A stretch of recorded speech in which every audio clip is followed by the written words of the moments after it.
How to lock your Facebook profile on PC.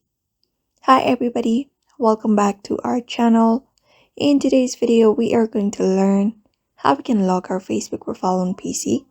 So without any delay, let's just jump right into the video. If you want to lock your profile on PC, you can directly head over to Facebook account in your PC after you have opened it on your browser. And once you're on your profile page, here you'll be finding a three dot.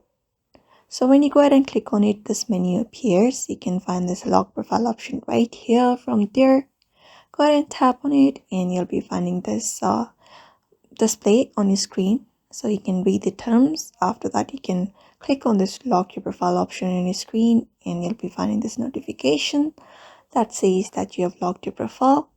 You can just go ahead and click on OK, and that's how you basically lock your profile. So you can also find it right here, this one right here, that you have locked your profile, and that is it.